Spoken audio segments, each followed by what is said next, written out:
Good evening po sa lahat, mga ma'am, sir. Um, for today's video po, gagawin po natin ay tuturuan po natin kayo na kung paano po kumuha ng bank certificate. Kasi po kailangan po kasi yun pag, lalo na nag-apply po tayo pag papuntang Europe, ganun kung Hungary or Poland, meron po kasi mga agency na nire-require nila ng bank certificate.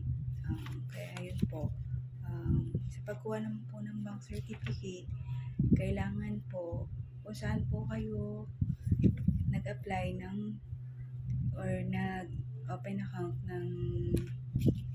ng bangko, doon lang po kayo pwede kumuha ng bank certificate. Hindi po pwede sa kung saan nyo gustong branch kumuha ng certificate. Ngayon po, ang kailangan nyo pong dalhin is yung passbook nyo, ganyan, sample nyo lang to.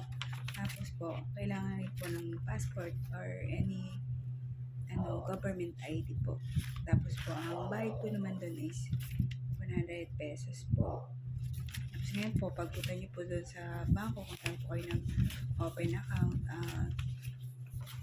hingi lang po kayo ng form doon na isang maliit na form po. Bago fill upan nyo lang po yung pangalan nyo, tapos yung account number nyo, tapos yung syempre po yung purpose nyo, kung para saan nyo po ba ito gagamitin, kung for visa appearance or visa or for travel, ganun po. Kailangan nyo po siyang lagyan ng reason kung para saan po at saka kung saan nyo po i-address. Halimbawa po sa Poland, kailangan nyo po i-address siya sa Poland Embassy, kagaya po nyo sa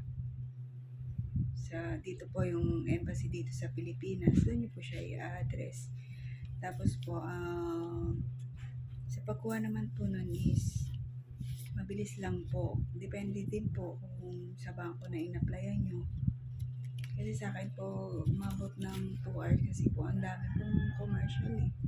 Ang dami pong mga ginagawa. Tapos papapirmahan pa sa manager. Tapos i-verify po nila yung account nyo. Yun po. Tapos yung sa marketing officer, kailangan din po nilang papirmahan. Tapos po, mag-wide po kayo ng 100 pesos. Doon din po sa counter na ginano nyo, na nag-assist sa inyo. Tapos po, ganito po yung itsura ng bank certificate after nyo po. Ito po.